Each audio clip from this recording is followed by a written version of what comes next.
లూకాసు సువార్త 23:34లో తండ్రి వీరేం చేయుచున్నారో వీరు ఎరుగరు గనుక వీరిని క్షమించుము అన్నాడు. అంటే ఆయన్ని హింసించి సిలువ వేస్తున్న వాళ్ళని ఆయన ఏమన్నాడు?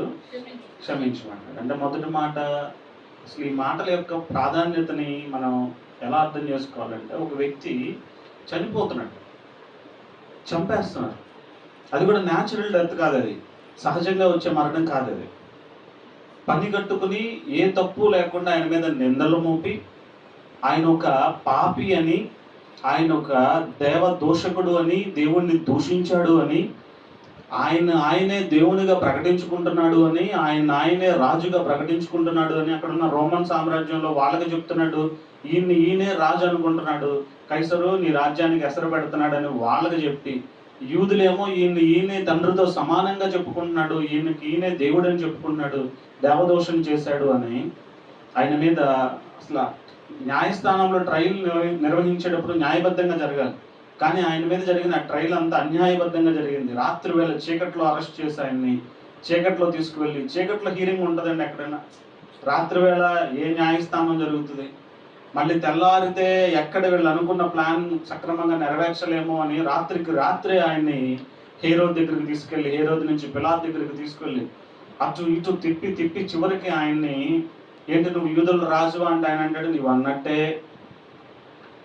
అన్ని విషయాల్లో ఆయన మీద నిందారోపణ చేసి, నేరారోపణ చేసి ఆయన్ని ఎంతగా, ఒకసారి ఆలోచన చేయండి, మానసికంగా ఒక వ్యక్తి పరిస్థితి ఎలా ఉంటుంది? సడన్గా ఒక రాత్రి వేళ శిష్యులందరితో కలిసి కూర్చున్నాడు ఆయన, వాళ్ళతో మాట్లాడే ప్రార్థన చేసి, ఒక శిష్యులతో కలిసి ఉన్న ఆ సందర్భంలో సడన్గా శిష్యుల్లో ఒక శిష్యుడు ఈయన దగ్గరకు వచ్చి బొగ్గు మీద ముద్దు పెట్టుకుంటే, శిష్యుడు వచ్చి ముద్దు పెట్టుకుంటే గురువు ఏమనుకోవాలి? ప్రేమగా ముద్దు పెట్టుకుంటున్నాడు నా శిష్యుడు అని దగ్గర. కానీ ఈ శిష్యుడు ఏం చేశాడు? ఆ ముద్దుకు గుర్తు ఏంటంటే, నేను ఎవరిని ముద్దు పెట్టుకుంటానో వాళ్ళను అరెస్ట్ చేశాడు. అక్కడ యేసు ప్రభువుకి దగ్గరకు వచ్చి ముద్దు పెట్టడం చేత ఆ యూదా ఇస్కరియోతు శత్రువులకి, సైన్యానికి ఆయన అప్పగించేశాడు. మీరు చూడండి యేసు ప్రభు వ్యక్తిత్వం ఎంత గొప్పదంటే, ఎవరైతే ఆయన అరెస్ట్ చేయడానికి వచ్చినటువంటి ఆ సైనికులు ఉన్నారో, ఆ సైనికుల్లో ఒక సైనికుడైన మల్కు అనేటువంటి ఒక సైనికుడిని ఈయన అరెస్ట్ చేస్తారా అని చెప్పి, మన పేతురు గురించి తెలుసుగా, పేతురుకున్న దుందుడుకు స్వభావం తెలుసుగా, ఎంత కోపమో, వెంటనే వాళ్ళ దగ్గర ఉన్నటువంటి కత్తి లాక్కుని ఆ ముల్కు చెవి నరికేశాడు.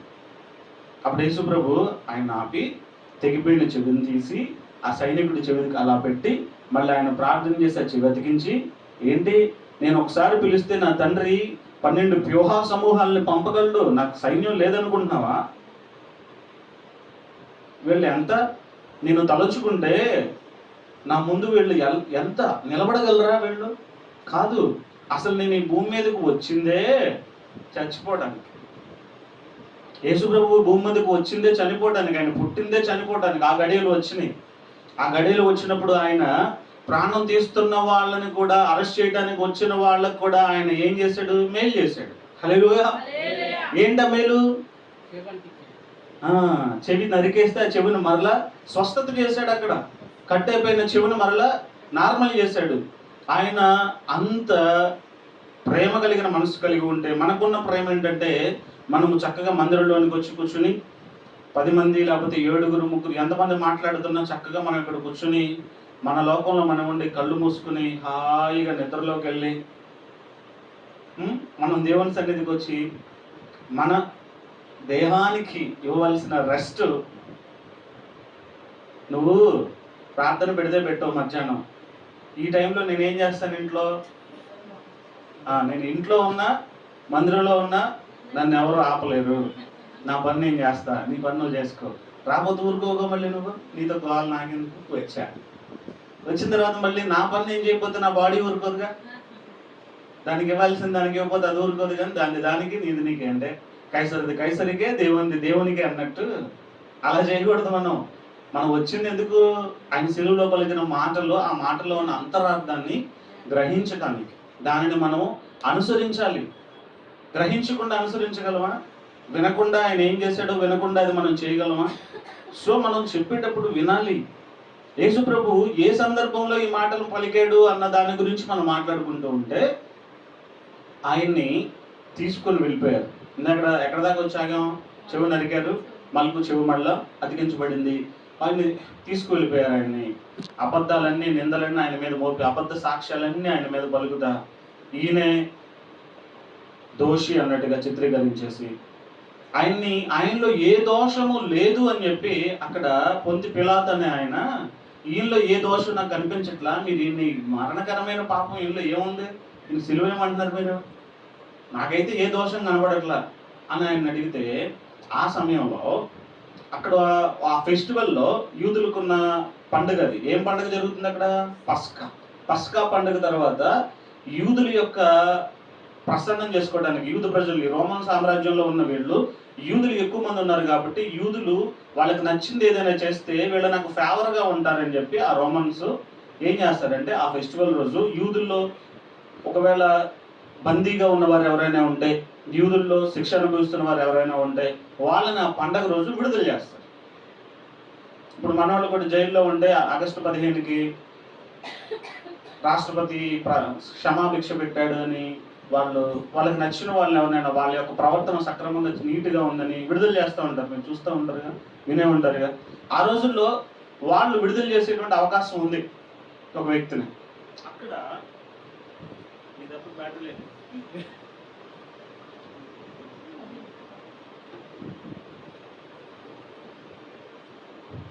ఆ సమయంలో ఆయనకి యేసు ప్రభుకు సిలువ వేయాలి. ఇందాక ఆయనకి సిలువ వేసేటప్పుడు ఇంకా అటుపక్క ఇటుపక్క ఎడం పక్క కుడి పక్క దొంగలు ఉన్నారు కదా సిలువ వేయబడ్డానికి. అంటే ఇంక చాలా మంది ఉన్నారు సిలువ శిక్ష వేయించుకునే వాళ్ళు. వాళ్ళల్లో ఈయన ఏమనుకున్నాడంటే ఈయనలో ఏ లోపం లేదు, పొంతి పిలాతు అనుకున్నాడు, ఈయనలో ఏ లోపం లేదు, ఈయన వదిలిపెట్టేద్దాం, నాకు అవకాశం ఉంది కదా. అయితే ప్రజలదే అంతిమ తీర్పు అని ప్రజల దగ్గరికి వెళ్ళి, మీకు బరబ్బా కావాలా, బందిపోటు దొంగ అయిన బరబ్బా కావాలా, ఈ నజరేయుడైన యేసు కావాలా, ఎవరిని వదిలేయమంటారు అని అడిగితే వాళ్ళు ఎవరిని కావాలని అడిగారు, ఎవరిని వదిలేయమని అడిగారు, బందిపోటు దొంగ అయిన బరబ్బానే మాకు కావాలి, ఈయనలో ఏ దోషం లేదు, ఏ లోపం లేదు, ఈయన సిలువ వేయమంటున్నారు మీరు అంటే, ఆయనకి సిలువ వేయండి, దాని ద్వారా వచ్చేటువంటి దోష శిక్ష ఏదైనా ఉంటే అది మా మీద వేయండి, ఆయన్ని మాత్రం వదలొద్దు, ఆయన సిలువ వేసేయండి, బందిపోటు దొంగ అయిన బరబ్బాను మాత్రం వదిలేయండి అంటున్నారు. యేసుప్రభుని ఏం చేయాలంట, సిలువ వేసేయాలంట. ఒకసారి యేసుప్రభు మానవుడికి ఈ భూమి మీదకి వచ్చాడు కదా, ఆయన మానసిక సంఘర్షణ ఎలా ఉంటుందో మీరు ఒకసారి ఆలోచించాలి. ఆ ప్లేస్లో మీరు వెళ్ళుంటే యేసుతో పాటు, యేసు ప్రభు లాగా మీరు ఉంటే, ఫస్ట్ డిసెప్షన్ అనేది మొదట ఎక్కడ జరిగింది, యేసు ప్రభు శిష్యుల్లో ఒక శిష్యుడు, ఎంతగానో నమ్మిన ఒక శిష్యుడు 30 వెండి నాణాలకి ఆయన నమ్మేశాడు. పేరు ఎందుకు లేవు ఇప్పుడు, యోధా ఇస్కరియోతు అమ్మేశాడు. ఇప్పుడు యేసు ప్రభు మనిషే కదా, దేవుడే మనిషిగా వచ్చాడు, మనలాగా మాంసంతో ఉన్నాడు, శరీరంతో ఉన్నాడు. నమ్మిన వాళ్ళు నమ్మక ద్రోహం చేస్తే ఎలా ఉంటుంది, ఆ వ్యక్తి మానసికంగా ఎలా ఉంటాడు, మొదటి అంశం. మొదట ఆయన హృదయంలో గాయం అక్కడ నమ్మక ద్రోహంతో ప్రారంభమైంది. ఆ నమ్మక ద్రోహంతో నలిగిపోతూ ఉన్నాడు ఆయన. ఆ తదుపరి వెంటనే ఆయన విచారణ చేయడానికి అబద్ధ సాక్ష్యాలు చెప్తూ అటు ఇటు తిప్పుతూ ఉంటే, లేనిపోని నిందలు ఆయన మీద మోపుతూ ఉంటే మానసికంగా ఆయన స్థితి ఎలా ఉంటుంది. మనమే ఆ స్థితిలో ఉంటే అలాంటి సిచ్యువేషన్లో ఉండి మాట్లాడిన మాటలు ఇవి.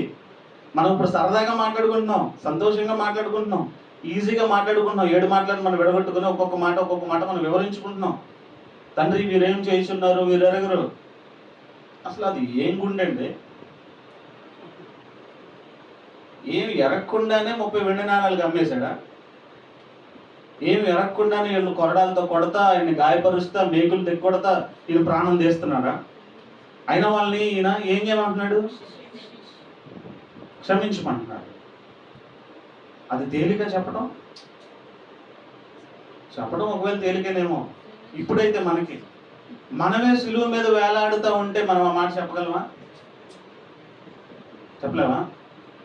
కానీ యేసు ప్రభు చెప్తున్నాడు క్షమాపణ అంటే. దీంట్లో నుంచి మనం అర్థం చేసుకోవాల్సింది, మొదటి మాటలో నుంచి, మనల్ని నమ్మిన వాళ్ళే మనల్ని మోసం చేస్తారు. మనం నమ్మిన వాళ్ళే మనల్ని మోసం చేస్తారు. మనకు సిలువ వేసేది మన వాళ్ళే, మనకి సిలువకు అప్పగించేది మన సహోదరులే, మన కుమార్తెలే, మన కుమారుళ్ళే, మన అల్లుళ్ళే, మన మనవాళ్ళే, మన మనవరాళ్ళే, మన వాళ్ళే మనకి సిలువ వేసేది, ఎవరో కాదు.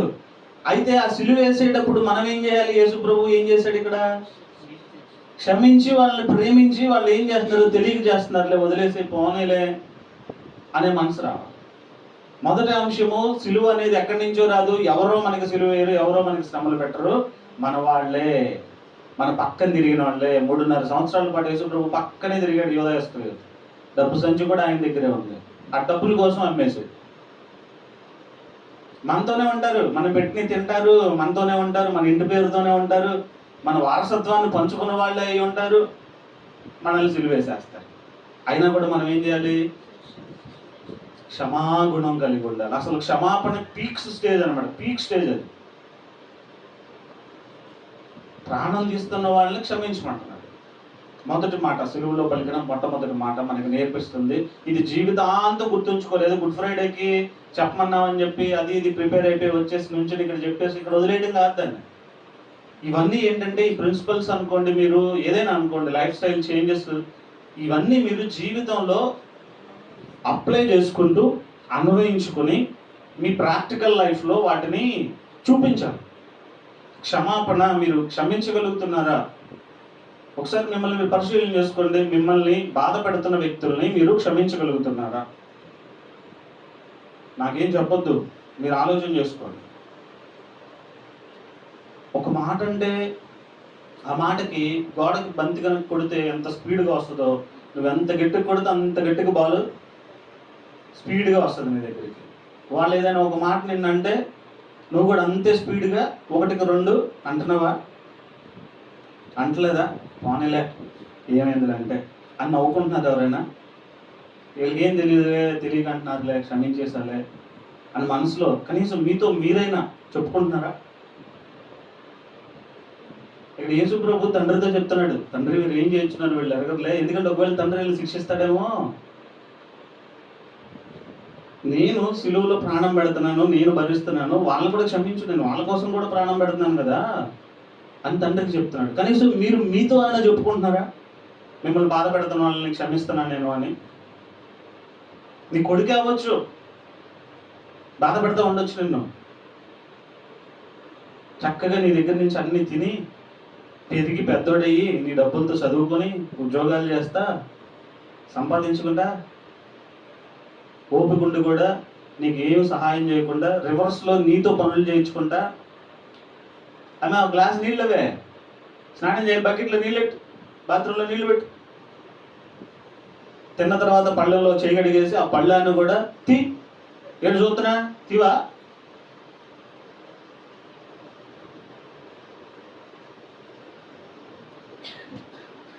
నేను ఇవన్నీ తప్పులు అంటలేదు, యాటిట్యూడ్ మ్యాటర్స్. ఇక్కడ నీ తల్లి మీద నీకు ఎలాంటి ప్రేమ ఉంది?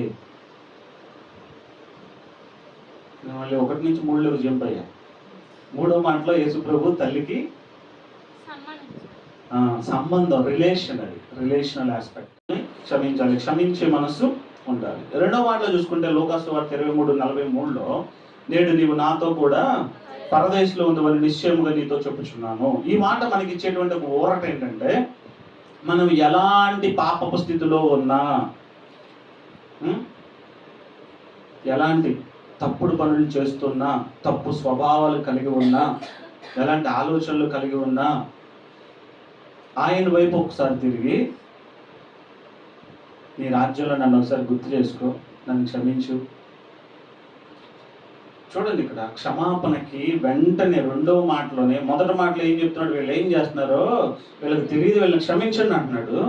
ఆయన క్షమించండి అని చెప్పిన దానికి ఎగ్జాక్ట్గా వెంటనే క్షమించే సందర్భం వచ్చింది. అక్కడ సిలువలో దొంగ, నా పాపాలు క్షమిస్తావా, మరి నువ్వు క్షమించమంటున్నావుగా, నన్ను నీ రాజ్యంలో గుర్తు చేసుకుంటావా, నన్ను క్షమిస్తావా అని ఆయన అడిగితే వెంటనే దాన్ని ప్రాక్టికల్గా ఆయన అన్నాడు, నేడు నీవు నాతో కూడా నిత్యముగా పరదేశంలో ఉంటావు, నిన్ను నేను క్షమిస్తున్నాను, నీ పాపాలు క్షమించబడినాయి, నీ తప్పులన్నీ క్షమించబడినాయి, నీవు నాతో పాటు పరదేశంలో నిత్యంగా ఉంటావు అంటే ఆయన చెప్పాడు.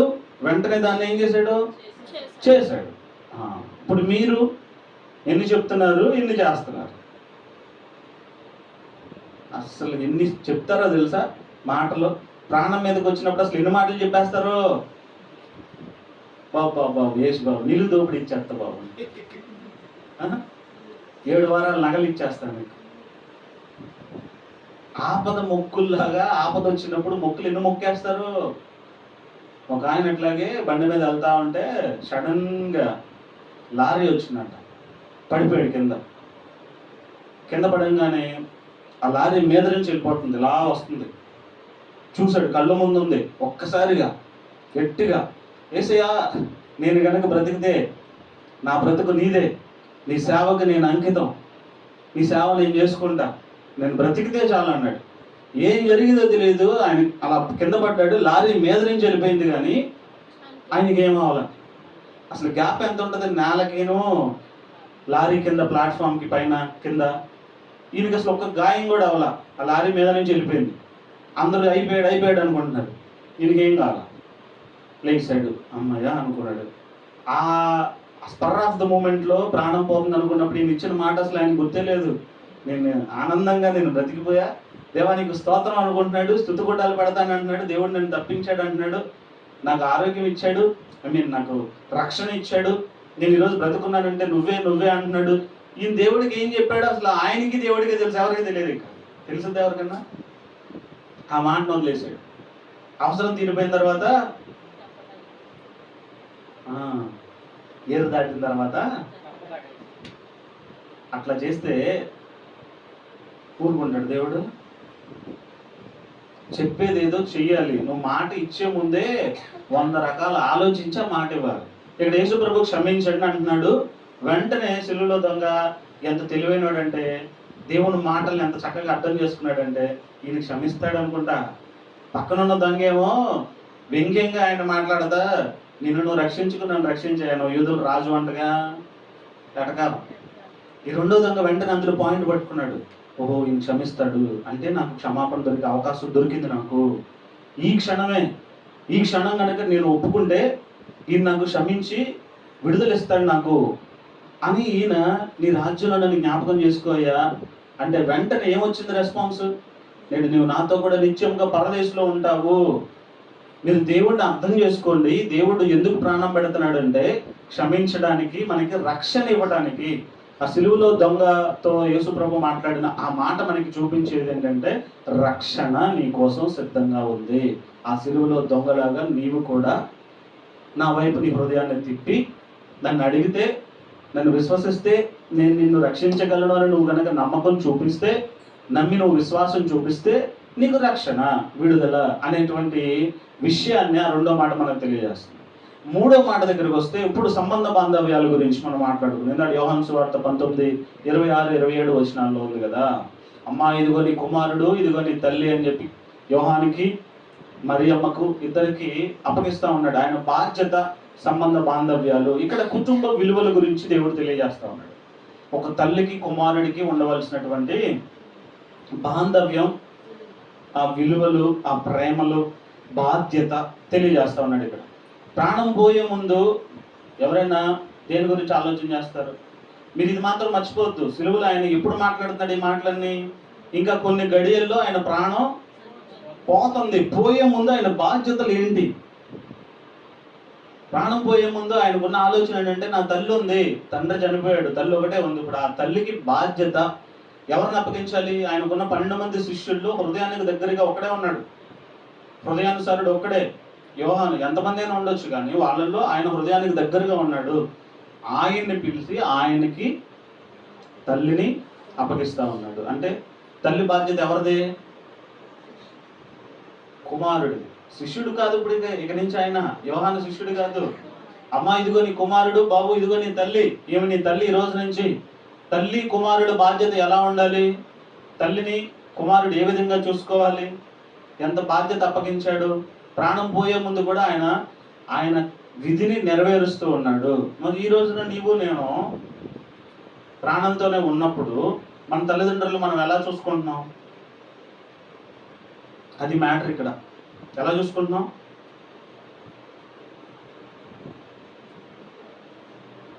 తల్లి అయినా తండ్రి అయినా పిల్లల్ని ఎలా చూసుకుంటారు? బాగా అంటే ప్రేమ అంటే ఏదైనా చేసేస్తారు వాళ్ళకి. నిజమే. ఇప్పుడు కుమారుడు కిడ్నీ ప్రాబ్లం వచ్చిందండి, కిడ్నీ దొరకట్లా, తల్లి నా కిడ్నీ వేసేసుకో, సెట్ అయితే నా కిడ్నీ తీసేసుకో, ఇచ్చేస్తారు ఎవరా? కిడ్నీ అండి, గుండె అయినా ఇచ్చేస్తారు. అలాంటి తల్లి లేరా? ఇప్పుడు అదే రివర్స్. ఇప్పుడు తల్లి కిడ్నీ పాడైంది, కుమారుడి కిడ్నీ సెట్ అయింది, కుమార్తె కిడ్నీ సెట్ అయింది. కుమారుడు కుమార్తె తల్లి కిడ్నీ ఇస్తారా? ఒకవేళ వాళ్ళు ఇస్తానండి తల్లి ఒప్పుకుంటారా? అరే నేడు రేపు పోయేదాన్ని నేను, నీకు ఇంకా చాలా లైఫ్ ఉంది, నీకెందుకు, నువ్వు బ్రతుకు అంటే. అసలు ఇచ్చే మనసు ఎంతమందికి ఉంది వాళ్ళ కొడుకులకి? మన ఊర్లోనే చూసుకుందాం, మళ్ళీ పర్సనల్ లైఫ్లో వద్దులే కానీ పల్లెటూరులోనే చూసుకుందాం. పల్లెటూరులో జరిగేది ఏంటి? పిల్లలు అనేవాళ్ళు తల్లిదండ్రుల దగ్గర ఉంటారా? వాళ్ళ సెటిల్మెంట్ల కోసం, సెటిల్ అవ్వడం కోసం, లైఫ్ సెటిల్ కోసం ఎక్కడెక్కడో ఉంటారు. హైదరాబాద్, బెంగళూరు, వైజాగ్, చెన్నై, ఎక్కడెక్కడికి వెళ్ళిపోతారు కదా. వీళ్ళు బాగా చదువుకుని పిల్లలు అయితే, కొంతమంది చదువు సంధి అప్పని వాళ్ళు ఉంటారు. చదువుకుని ఏం సాధిస్తావు నువ్వు? చిన్నప్పుడు అతిగా ఆరామం చేసి పిల్లల్ని పాడు చేసిన తల్లిదండ్రులు కొంతమంది ఉంటారు. అది ఏదంటే అది, అడికి ఏది కావాలంటే అది, బండి కావాలా తీసుకో, లేకపోతే బంగారం కావాలా, ఫోన్ కావాలా, వాడు అడిగిందల్లా ఇచ్చేసి గారాబం చేసేసి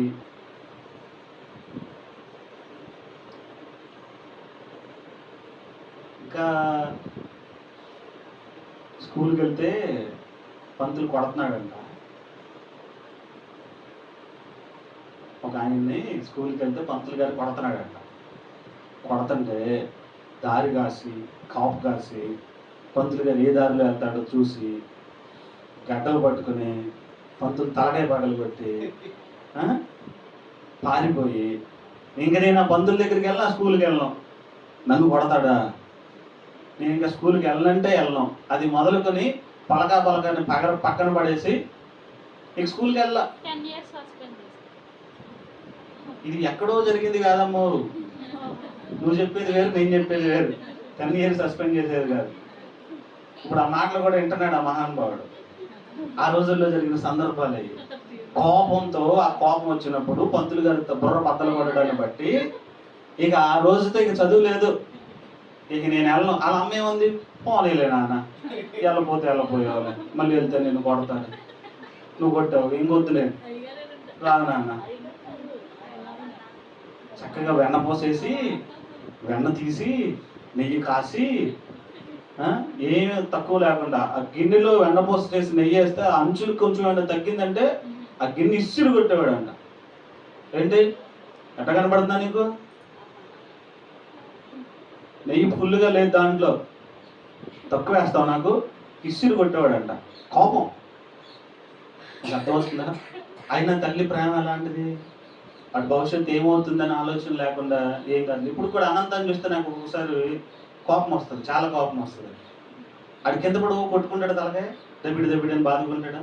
అసలు ఆగమ్మా, ఎంతసేపు కొట్టుకుంటాడు, నువ్వు వాడి దగ్గరికి వెళ్ళమాకు, వదిలే, ఒక 2-3 సార్లు వదిలేస్తే ఆడికి అర్థమైంది మన దగ్గరికి రామని, అప్పుడు కొట్టుకోవటం మానేస్తాడండి. ఈ లోపల తలకు ఉప్పు కట్టిద్దని, ఆడికి నొప్పి ఇచ్చేసిద్దని. తల్లి హృదయం, ఆమె ఎంత ఆపుదామన్నా ఆయన ఆపటం కాదు, ఈమెను ఆపలేకపోతున్నాం ముందు. అక్కడే అడుగులు పడేది, అక్కడే ఆడు పెంకిగా తయారవ్వాలన్నా మాట వినకుండా. ఇప్పుడు ఆడేమనుకుంటాడు, ఆడి వీక్నెస్ ఏంటి, ఇప్పుడు నేను ఏడ్చి కింద పడితే వెళ్ళొచ్చేస్తాను, నేను అడిగింది ఇచ్చేస్తాను. బండి తీస్తే నేను బండి ఎక్కాలంటాడు, బండి ఎక్కొద్దంటే బండి పక్కనే పడి తలకాయ స్టైల్ మారుస్తున్నాడు, డిఫరెంట్గా తలకాయ కొట్టుకుంటున్నాడు. అంతకుముందు ఇటు కొట్టుకునేవాడు, ఇక్కడ కొంచెం గొప్ప కట్టినట్టు ఇప్పుడు రివర్స్ మార్చి ఇటు కొడుతున్నాడు. తర్వాత 2 కాళ్ళు కొడుతున్నాడు తల కొట్టకుండా. అది వయసు పెరుగుతుందిగా తెలివి వస్తుంది. అది పిల్లల్ని మొక్కగా ఉన్నప్పుడే వంచాలి, గుర్తుపెట్టుకోండి. వాళ్ళు అయిన తర్వాత వంచలేం, వంగరు, అసలు లెక్క చేయరు నిన్ను. నువ్వు చిన్నప్పుడే వాడిని సరైన త్రోవలో పెంచితే వాడు పెద్ద అయిన తర్వాత ఈ ప్రేమలు, ఈ బాంధవ్యాలు అన్నీ ఉంటాయి. యేసుప్రభు ఇక్కడ బాధ్యత, యేసుప్రభుని ఎంత చక్కగా పెంచిందా మరేమో తల్లి, అవునా? ఎంత బాధ్యతగా కుమారుని ధర్మాన్ని యేసుప్రభు బ్రతుకున్న వాళ్ళలో చక్కగా నెరవేర్చాడు. తండ్రితో పాటు వడ్రంగి పని చేసి ఇప్పటికి కూడా ఆయన తయారు చేసిన ఆ కుర్చీలు, ఆ బల్లలో ఉన్నాయి మ్యూజియంలో, ఇస్రాయేల్లోనూ. నమ్మకంగా ఉన్నాడు తల్లిదండ్రులకి. వాళ్ళ దగ్గర శరీరంతో పుట్టినప్పుడు విధేయత చూపించి మనిషి ఎలా ఉండాలో అట్లా బాధ్యత తల్లి పట్ల. ప్రాణం పోతుంది, మరి ఇప్పుడు నా తల్లిని ఎవరు చూసుకుంటారు, ఎవరికి అప్పగించాలి అనేటువంటి ఆలోచన చేసి ఎవరైతే బెస్ట్ శిష్యుల్లో యోహాన్ అనేవాడు బెస్ట్ అని చెప్పి ఆయనకి ఆ తల్లిని అప్పగిస్తూ ఉన్నాడు. ఈ మూడో మాట ద్వారా మనం నేర్చుకోవాల్సింది ఏంటంటే మనకి దేవుడు ఇచ్చినటువంటి బాధ్యతలు కొన్ని ఉన్నాయి.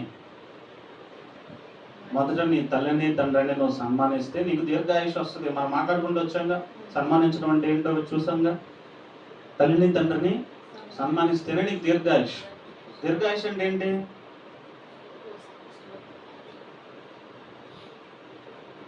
దీర్ఘాయుష్ అంటే ఏంటి?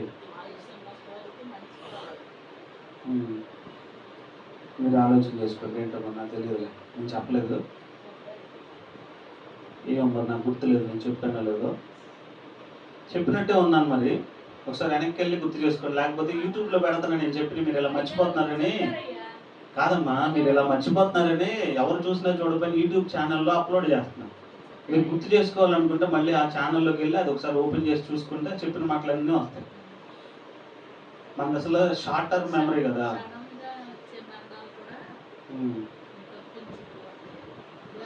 మరణాలు రావు, హఠాత్తుగా మరణాలు రావు. దీర్ఘాయుష్, ఆయుష్ ఉంటుంది. ఎందుకంటే వాళ్ళ యొక్క ప్రేమ, వాళ్ళ యొక్క ఆశీర్వచనాలు మిమ్మల్ని కాపాడతాయి. నీకు తెలుసో తెలియదు, ముసలోళ్ళు ఏళ్ళతో మాకేంటి, వీళ్ళ వల్ల ఉపయోగం లేదు, పని అయిపోయిందని చెప్పి వాళ్ళని తక్కువ చేసి చూస్తున్నారేమో. వాళ్ళ ఆశీర్వచనం, వాళ్ళ ప్రేమ మీకు కాపుదలుగా ఉంటుంది మీరు ఎక్కడ ఉన్నా. అది గుర్తుపెట్టుకోండి. సో నెక్స్ట్ మాట ఏం మాట్లాడుతున్నాడు? 4వ మాట, ఏలి ఏలి లామా సబక్తాని, నా దేవా నా దేవా నన్నెందుకు చేయి విడిచితివి. తండ్రితో మాట్లాడుతున్నాడు. ఇక్కడ తండ్రికి కుమారుడికి మధ్యలో ఉన్నటువంటి సంబంధం మనకి ఇక్కడ కనిపిస్తూ ఉంది. అంటే లోక పాపం అంతటిని తన మీద వేసుకున్నటువంటి ఆ తరుణంలో తండ్రి అయిన దేవుడి నుండి తనకు కలిగేటువంటి ఎడబాటు నేను తట్టుకోలేకపోతున్నాను. తండ్రి నుంచి యేసుప్రభు దూరం అవ్వాలి అనే ఆ ఎడబాటు నేను ఎంత మాత్రం కూడా భరించలేనటువంటి స్థితిలో ఉన్నాడు ఆయన. నన్ను ఎందుకు చేయి విడిస్తున్నావయ్యా అంటే ఇక్కడ దీన్ని బట్టి మీరు అర్థం చేసుకోవాల్సింది, ఈ మాటలో నుంచి మనం తీసుకోవాల్సింది, తండ్రికి దేవునికి మనకి మధ్యలో ఎడబాటు వచ్చేటువంటి పరిస్థితి రాకూడదు. ఎడబాటు దేన్ని బట్టి వస్తుంది? ఇక్కడ తండ్రికి కుమారుడికి పాపం. కుమారుడైన దేవుడు చేసిన పాపం కాదు అది, మనుషులందరూ చేసిన పాపాన్ని బట్టి ఆయన మీద వేసుకుంటున్నాడు కాబట్టి ఆ ఎడబాటు వచ్చింది. ఆయన రక్షణ కార్యం చేయాల్సి వచ్చింది. దేవుడికే మనుషుల పాపం మీద పడితే ఎడబాటు తప్పట్ల. అట్లాంటిది మనుషులుగా ఉన్న మనం చేసే పాపాన్ని బట్టి దేవుడికి మనకి మధ్యలో ఎడబాటు వస్తుంది. ఆ ఎడబాటు రాకుండా ఉండాలి అంటే మనం ఏం చేయకుండా ఉండాలి? పాపం చేయకుండా ఉండాలి. ఓకే, పాపం అంటే ఏంటి? పాపం చేయకూడదు, బాగానే ఉంది. అదేంటో తెలిస్తే కదా మనం చేయాలో చేయకూడదు, చేస్తున్నామో చేయట్లేదో తెలిసేది. ఆజ్ఞ అతిక్రమం అంటే మాకు ఆ గ్రాంధికమైన భాష అర్థం కాదండి అమ్మా. దేవుడు చెప్పిన మాట వినకపోవటం పాపం.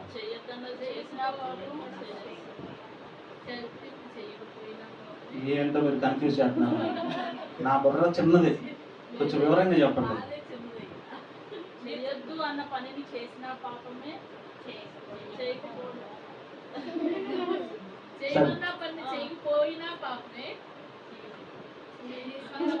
సార్ మీరు కష్టపడద్దు, నన్ను కష్టపెట్టద్దు. నాకు అర్థమైంది ఏదో చెప్తాను మీరు చెప్పిన దాంట్లో నుంచి. ఇప్పుడు మీరేమన్నారంటే, ఇప్పుడు దేవుడు మనల్ని చేయమని కొన్ని చెప్తాడు, ఆజ్ఞలు ఇస్తాడు.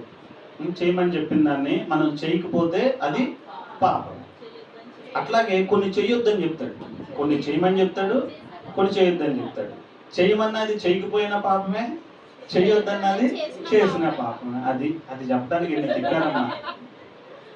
అది మనం చేయకూడదు. ఏం చెయ్యాలి ఏం చేయకూడదు అనేది 66 పుస్తకాల్లో ఆయన చెప్పాడు. 66 పుస్తకాల్లో ఉన్న పరిశుద్ధ గ్రంథంలో ఆయన చెప్పాడు. మనం ఏంటి మహా అంటే ఆజ్ఞలు అంటే 10 ఆజ్ఞలు, ఆ 10 ఆజ్ఞలు పెట్టుకుని అవే ఆజ్ఞలు అనుకుంటాం. తర్వాత కొత్త నిబంధనలోకి వచ్చేసరికి 2 ఆజ్ఞలుగా ఆయన వాటిని మార్చాడు, 2 ఆజ్ఞలుగా కుదించాడు. నీ తల్లిని తండ్రిని సన్మానించమన్నాడు. రెండోది పూర్ణ మనసుతో, పూర్ణ హృదయంతో, పూర్ణ ఆత్మతో నన్ను నీ దేవుడైన యెహోవాను సేవించండి అన్నాడు. ఈ 2 మనం పట్టుకుంటాం. కానీ 66 పుస్తకాలను మీరు చదివితే మళ్ళీ అక్కడికి వస్తున్నా నేను. ఎక్కడికి వచ్చినా చదవటం దగ్గరే ఉంది. వాక్యాన్ని మనం చదివినప్పుడే ఆయన మనసులో ఉన్నది ఏంటో, ఆయన మనకి చెప్పింది ఏంటో అర్థమవుతుంది. ఏం చేయమన్నాడు, ఏం చేయొద్దు అన్నాడు, అంతా కూడా ఈ గ్రంథంలోనూ ఉంది. ఈ గ్రంథంలో లిఖించబడి ఉంది. పరిశుద్ధాత్మ దేవుడు 40 మందిని ఉపయోగించుకుని ఆయా కాలాల్లో మనకు అవసరమైనటువంటి విషయాలన్నింటినీ కూడా ఈ గ్రంథంలో లిఖించాడు ఆయన. దానిని మనం అనుదినము కూడా ధ్యానం చేస్తూ ఉంటేనే మనకి దేవునికి మధ్యలో ఎడబాటు రాకుండా ఉండటానికి ఈ వాక్యం మనకి సహాయం చేస్తుంది. దావీదు కీర్తనకారుడు ఏమంటాడు, నీ వాక్యము నా పాదములకు దీపమై ఉన్నది, నా త్రోవలకు వెలుగై ఉన్నది. ఆ దీపాన్ని చేతపట్టి ఆ వెలుగుతో కూడిన త్రోవలో నువ్వు నడిచినప్పుడు దేవునికి నీకు మధ్యలో ఎడబాటు రాదు. పాపం అనేది చీకటి. ఆ చీకటి నుంచి నిన్ను దూరం చేసేది దేవుని వాక్యపు వెలుగు, ఆ మాటల యొక్క వెలుగు. ఇది జుంట తేనె దారుల కంటే మధురమైనది. ఈ వాక్యాన్ని నువ్వు ఎప్పుడైతే భుజించడం, ఆరగించడం నువ్వు నేర్చుకుంటావో, రుచి చూడడం నువ్వు ఎప్పుడైతే తెలుసుకుంటావో, ఈ వాక్యమే మనల్ని బ్రతికించేది. ఈ వాక్యమే మనల్ని దేవుని నుంచి దూరం కాకుండా కాపాడేది. ప్రతిరోజు దేవునితో మనల్ని దగ్గర చేసేది వాక్యమే. ఆయన చెప్పిన మాటే. ఆ వాక్యమే కృపాసత్య సంపూర్ణుడిగా ఈ భూమి మీదకి వచ్చాడు. ఆయన నరావతారిగా. ఆయన వచ్చిన రోజుని క్రిస్మస్ అన్నాం. అలా వచ్చి భూమి మీద మనందరి నిమిత్తము సిలువలో మరణించిన రోజు ఈ రోజు, గుడ్ ఫ్రైడే. దానిని గుడ్ ఫ్రైడే అంటున్నాం. మంచి శుక్రవారం. పుట్టినరోజు క్రిస్మస్ అన్నాం, చనిపోయిన రోజుని గుడ్ ఫ్రైడే అంటున్నాం. ఇంకో 2 రోజులు, 3వ రోజున ఆదివారం తిరిగి లేస్తే ఈస్టర్ అంటాం, పునరుద్ధానం అంటాం. అర్థమవుతుందా? సో ఈ మాటలు ఆయన ఎడబాటు మనకు కనిపిస్తుంది. దేవుడి నుంచి మనం ఎంత మాత్రం కూడా ఎడబాటు అవ్వడానికి వీలు లేదు. అది సంగతి. తర్వాత మాట ఏంటి, నేను దప్పికొనుచున్నాను అన్నాడు. 5వ మాట. ఈ దప్పికొనుచున్నాను అనే మాటలో యేసు ప్రభు యొక్క మానవత్వం కనిపిస్తుంది. దేవుడికి దాహం వేస్తుందా? ఏదా? ఇందాక నిన్న ఆత్మల దాహం అని. కానీ ఇక్కడ యేసు ప్రభు శరీరంతో భూమి మీద ఉన్నాడు కదా. కొంతమంది అంటారు యేసు ప్రభు దేవుడు అయితే దాహం ఎలా వేస్తుంది, ఆకలి ఎలా వేస్తుంది, ఆయన దేవుడు కాదు మనిషే అంటారు. కొంతమంది లేదు ఆయన మనిషి కాదు దేవుడే అంటారు. రకరకాల మాటలు మాట్లాడేవాళ్ళు ఉన్నారు. కానీ ఈ మాట మనకు తెలియజేసేది ఏంటంటే ఆయన 100% హ్యూమన్గా, మనిషిగా ఈ భూమి మీద ఉన్నాడు అనడానికి అది నిదర్శనంగా మనకు కనిపిస్తూ ఉంది. శారీరక వేదన, ఆయన పడిన శ్రమ, అది పరిపూర్ణ మానవత్వాన్ని మనకి ఇక్కడ చూపిస్తూ ఉంది. ఆయన దప్పికొన్నాడు. దప్పికొన్నప్పుడు కూడా ఆయన నోటికి ఏమి ఇచ్చారో తెలిసేలో చేదు చిరకని ఇచ్చారు. కానీ ఆ చేదు చిరకని ఆయన తీసుకున్నాడా? తీసుకోలే. మనం మన పట్ల దేవుడు ఒకవేళ దప్పికొంటే, ఆత్మల పట్ల దాహం ఉందని ఇందాక విన్నాం, మనం కూడా ఆయన్ని మన దగ్గర ఆయన దప్పికొని ఉంటే మనం ఆయన దప్పికి తీర్చడానికి మనం ఏమిస్తాం? లోకం ఆ రోజుల్లో సిలువ వేసేటప్పుడు సైనికులు వాళ్ళంతా ఏమి ఇచ్చారు ఆయనకి? ఆయన దప్పికి తీర్చడానికి చేదు చిరకనిచ్చారు. ఈరోజు ఆయన దప్పికి తీర్చడానికి నువ్వేమిస్తావు? నీ హృదయంలో ఉన్న చేదునే ఇస్తావు నువ్వు ఇప్పుడు కూడా. ఆయన నీలో మంచిని కనుగొంటానేమోనని, నీ హృదయంలో మంచిని ఎక్కడైనా కనుగొంటానేమోనని దాహంగా ఆయన ఎదురు చూస్తామంటే నీ హృదయంలో ఉన్న చెడునే, చేదు చిరకనే నువ్వు ఆయనకి ఇచ్చేదానిగా ఉంటున్నావు ఈ రోజుకి కూడా. ఆ రోజు రోమన్స్ ఏం చేశారో ఈ రోజుకు నువ్వు దేవుని కుమార్తెను అనిపించుకుంటా కూడా ఏమి ఇస్తున్నావు ఆయనకి? చేదునే ఇస్తున్నావు. చేదు అంటే నీలో ఉన్న చేదు ఆలోచనలు, చేదు మాటలు, చేదు క్రియలు. అదే నీకు తెలుసా అవన్నీ? అసూయ, ద్వేషం, కోపం, మత్సరం, బూతు మాటలు, కుళ్ళు. వాళ్ళు చూస్తున్నారు అంటే, ఎవరైనా ఎదుగుతున్నారు అంటే ఎక్కడోళ్ళు అక్కడే ఉన్నారు, ఎడ చూస్తే ఎదిగేస్తున్నారు. ఎవరైనా మన తోటి వాళ్ళు ఎవరైనా ఒకళ్ళు అభివృద్ధి చెందుతున్నారంటే ఆనందించాలిగా. మన వాళ్ళు అభివృద్ధి చెందుతున్నారని సంతోషించాలి. కానీ వీళ్ళు ఏమంటారు? వాళ్ళు సంతోషిస్తున్నారంటే నేను ఇలాగే ఉంటున్నాను, వాళ్ళు అభివృద్ధి చెందుతున్నారు, నా బతుకేమో ఇలాగే కాలిపోతుంది. ఎందుకు కాలిపోతుంది? ఈ మనసు నీలో ఉండడాన్ని బట్టే. ఎదుటివాడి అభివృద్ధిని నువ్వు సమృద్ధిగా, సంతోషంగా స్వీకరించే మనసు నీకు లేకపోతే నువ్వు ఎన్నటికీ అభివృద్ధి చెందలేవు. హల్లెలూయా. దేవునికి స్తోత్రం కలుగునుగాక. ఒకసారి గట్టిగా చెప్దాం. యేసు ప్రభు మానవుని యొక్క తత్వాన్ని చూపిస్తూ ఉన్నాడు ఇక్కడ. ఆయన దాహాన్ని నువ్వు తీర్చాలి. దేవుని దాహాన్ని తీర్చేటువంటి ఆ మంచి తరుణం నీకు ఈ రోజున ఉంది. నువ్వు మంచిగా మారి మంచి సాక్ష్యాన్ని నువ్వు చూపించి మంచి ఫలాన్ని నువ్వు ఫలిస్తే ఆయన దాహం నీ ద్వారా తీరుతుంది. నువ్వు పైకి మాత్రం మంచి మాటలు చెప్తా, లోపల మాత్రం చెడు ఆలోచనలు చేస్తా ఉంటే ఆయన దాహం తీరదు. ఆయన చేతి చిరకం తీసుకోడు, స్వీకరించడు. మీకు అర్థమవుతుందా? ఆ మాటల నుంచి మనం తీసుకోవాల్సింది ఏంటంటే మనం ఆయన్ని మంచి క్రియల ద్వారా. ఇక్కడ ఒక విషయం గుర్తుంచుకోండి, మనం మంచివారం కాబట్టి మన కోసం ఆయన ప్రాణం పెట్టలా. మనం మంచివారం కాబట్టి మంచి క్రియలు చేస్తున్నాం కాబట్టి మనకి రక్షణ రాలా. మనం పాపులమై ఉండగానే ఆయన మన కోసం ప్రాణం పెట్టాడు. పౌలు గారు రాస్తాడు పత్రికలో, మనం పాపులమై ఉండగానే, మనం పనికిరాని వారం అయి ఉండగానే మన పాపాన్ని ఆయన మీద వేసుకుని మనకు ఆయన ఉచితంగా రక్షణ ఇచ్చాడు. ఉచితంగా మనల్ని నీతిమంతులుగా తీర్చాడు. మనం నీతిమంతులం కాబట్టి రక్షణ రాలా, నీతి క్రియలు చేయడానికి ఆయన రక్షణ ఇచ్చాడు. రక్షణ ఇచ్చాడు కాబట్టి నువ్వు రక్షించబడ్డావు కాబట్టి నువ్వేం చేయాలి? ఎలా బ్రతకాలి? ఆ సత్క్రియలు నీతి క్రియలు చేస్తూ నువ్వు బ్రతకాలి. వాటి ద్వారానే నువ్వు ఆయన దాహాన్ని తీర్చగలవు. ఇక 6వ మాట, సమాప్తమైనది. ఏం సమాప్తమైంది? ఇక్కడ మానవ జాతి రక్షణ కోసం ఆయన చేయడానికి వచ్చినటువంటి ఆ కార్యం అనేది సమాప్తమైపోయింది. హల్లెలూయా. అది ఇందాక రవి మనతో మాట్లాడుతూ గ్రీకులో ఆ సమాప్తం అయిపోయింది అన్న దానికి టెటెల్స్టాయ్ అనే ఒక పదాన్ని వాడతారని చెప్పాడు. గ్రీకులో సమాప్తం అయిపోయింది. ఏం పదం అది?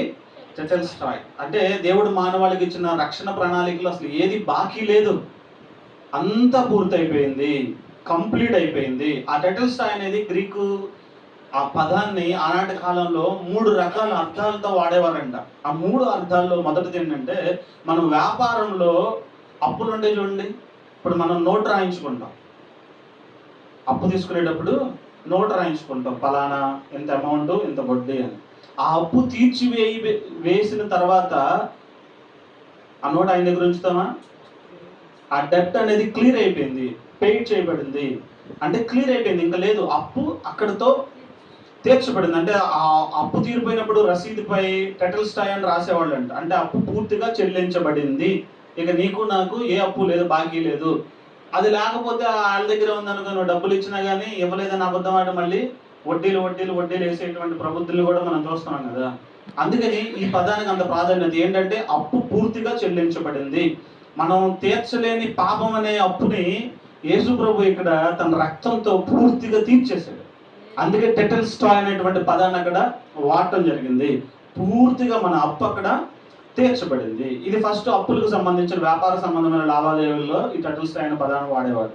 ఇంకొకటి న్యాయస్థానంలో సెంటెన్స్ సర్వ్డ్ అంటే ఇప్పుడు మనకి జైలు శిక్ష పడింది, ఒక వ్యక్తికి ఏం పడింది? జైలు శిక్ష పడింది. శిక్షాకాలం పూర్తి అయిపోయిన తర్వాత ఖైదీని విడుదల చేస్తారు చూడు, కంప్లీట్ అయిపోయిన తర్వాత ఖైదీని విడుదల చేస్తారు చూడు. ఆ విడుదల చేసేటప్పుడు ఈ టెటెల్స్టాయ్ అనే పదాన్ని వాడేవారు. అంటే ఏంటి? కంప్లీట్, ఆయనకి పడిన శిక్ష అనుభవించేసాడు, కంప్లీట్ అయిపోయింది, పూర్తి అయిపోయింది, ఇంకా ఒక్క రోజు కూడా బాకీ అక్కడ లేదు అనేటువంటి అర్థం వచ్చేటప్పుడు మనం ఆ పదాన్ని వాడేవాళ్ళు గ్రీకులో.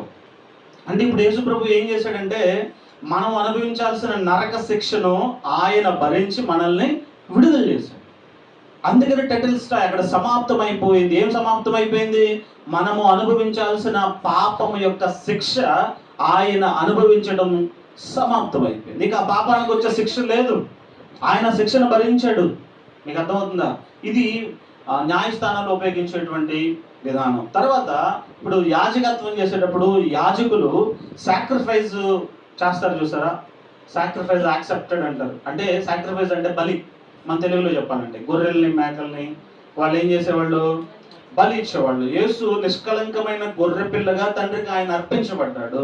ఇక్కడ అర్పించే గొర్రె పిల్లలో ఏ దోషము లేదని వాళ్ళు నిర్ధారించినప్పుడంట యాజకుడి మాట వాడేవాడంట. డాగైనా మచ్చైనా ముడతైనా లోపమైనా ఉంటే ఆ గొర్రె స్వీకరించబడదు యాజకుడు బలి ఇవ్వడానికి. ఏ డాగు మచ్చ లేకుండా వదకు తేపడినటువంటి గొర్రె పిల్ల ఏ లోపము లేనిదై ఉన్నది అని ఆ విషయాన్ని చెప్పేటప్పుడు ఈ టెటెల్స్టాయ్ అనే పదాన్ని వాడేవాడు. అంటే సమాప్తం అయిపోయింది, ఇప్పుడు అంతే, ఇది సెట్ అయిపోయింది. ఇంకా బలి ఇవ్వడానికి ఆ యాజకుడు బలి అర్పించడానికి, ఆ సాక్రిఫైస్ ఇవ్వడానికి, సాక్రిఫైస్ యాక్సెప్టెడ్ అంటే స్వీకరించడం జరిగింది. నీ సాక్రిఫైస్ నేనేం చేస్తున్నాను? స్వీకరిస్తున్నాను, అందులో ఏ లోపం లేదు. ఇప్పుడు యేసు ప్రభు చేసినటువంటి ఈ సాక్రిఫైస్ను కూడా దేవుడు అక్కడ స్వీకరించాడు, లోపం ఏమీ లేదు. వదకు తేపడిన గొర్రె పిల్లలాగా యేసు ప్రభు గొర్రెలాగా అట్లాగే వచ్చాడు. యాజకుడు ఎలా అయితే బలి చేయడానికి గొర్రెని తీసుకొస్తాడో అలాగే యేసు ప్రభు కూడా ఆయన గొర్రెలాగా ఒక బలి పశువులాగా అక్కడికి వచ్చి తను తాను సమర్పించుకున్నాడు. అందుకే సమాప్తం అయిపోయింది. ఇక పాపానికి శిక్ష లేదా, ఆయన్ని అంగీకరించడం బట్టి అప్పుడు దాకా చేసిన మనుషుల యొక్క పాపానికి సంబంధించిన శిక్ష ఆయన అనుభవించాడు. సో విడుదల వచ్చింది.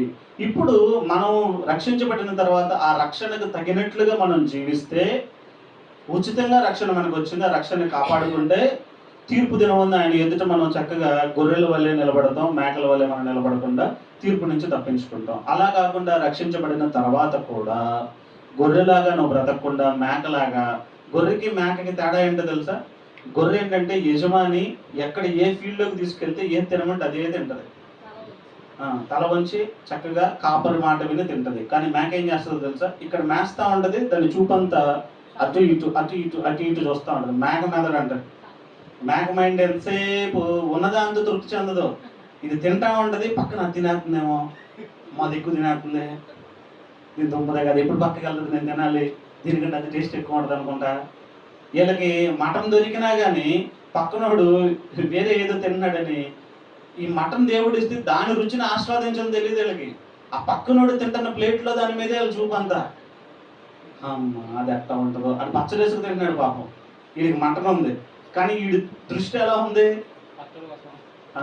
అందులో టేస్ట్. అందుకే అంటారు పెద్దలు, పొరుగింటి పుల్లకూర రుచి ఎక్కువ అంట.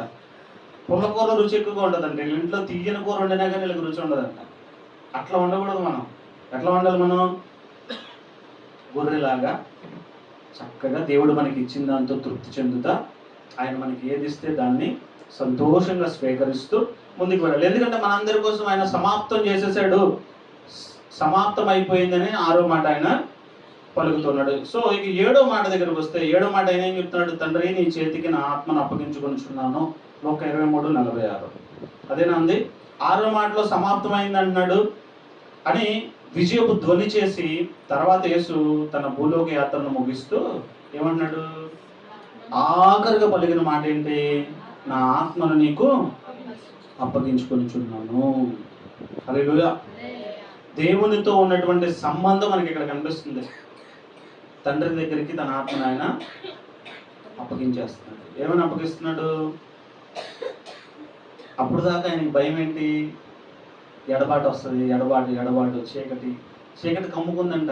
ఆ 3 గంటల సమయంలో, 9 గంటల నుంచి 12 గంటల సమయంలో అంతా ఎలా ఉందో తెలుసా? కారు చీకట్లు మబ్బులు కమ్మేసి ప్రకృతి కూడా తన యొక్క బాధను అక్కడ తెలియజేసింది. చీకటి కమ్మేసిన పరిస్థితుల్లో ఈయన చివరికిగా మరణంపై అధికారం పొంది అప్పగించుకున్నాను, స్వచ్ఛందంగా అప్పగించుకున్నాడు.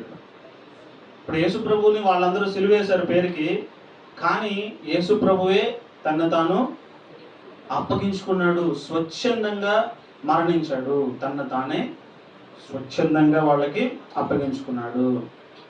ఒక సైనికుడు యుద్ధంలో ఓడిపోయి చచ్చిపోవడం వేరు, ఒక రాజు తన ప్రజల కోసం తన కిరీటాన్ని తీసి పక్కన పెట్టడం వేరు. ప్రజలందరి క్షేమం కోసం రాజుగా ఉన్న క్రీస్తు తనంతట తానే తన కిరీటాన్ని పక్కన పెట్టినట్లుగా తన్ను తాను దేవుని చేతికి తన ఆత్మను అప్పగించుకున్నాడు. దాంతో ఏం జరిగింది? సిలువలో ఆయన చేసినటువంటి కార్యం సంపూర్తి అయ్యింది. అంటే 6వ మాట 7వ మాట 2 ఇంటర్లింక్. సమాప్తం అయిపోయింది అన్నాడు, ఆయన వెంటనే నా ఆత్మని నీకు అప్పగిస్తున్నాను తండ్రి అన్నాడు. సమాప్తం, ఫినిష్, ఇట్ ఈస్ ఫినిష్ అయిపోయింది. ఈయన ఆత్మను తీసుకెళ్ళి దేవునికి అప్పగించాడు. ఆ తర్వాత కార్యాలు ఏం జరిగింది? ఇప్పుడు ఆయన తీసుకెళ్లారు, సిలువలో పాతి పెట్టారు. సిలువ వేయబడిన తర్వాత ఆయన సమాధిలో పాతి పెట్టారు. పాతి పెట్టిన తర్వాత 3వ రోజు ఏం జరుగుతుంది అనేది మనం ఆదివారం ఈస్టర్ రోజు చూసుకుందాం. ఇప్పటికైతే పలికిన 7 మాటల ద్వారా కొన్ని పాఠాలు మనం నేర్చుకుంటూ వచ్చాం. మరి మీకు ఎన్ని గుర్తున్నాయో, ఎన్ని ఎగిరిపోయినాయో నాకు తెలియదు.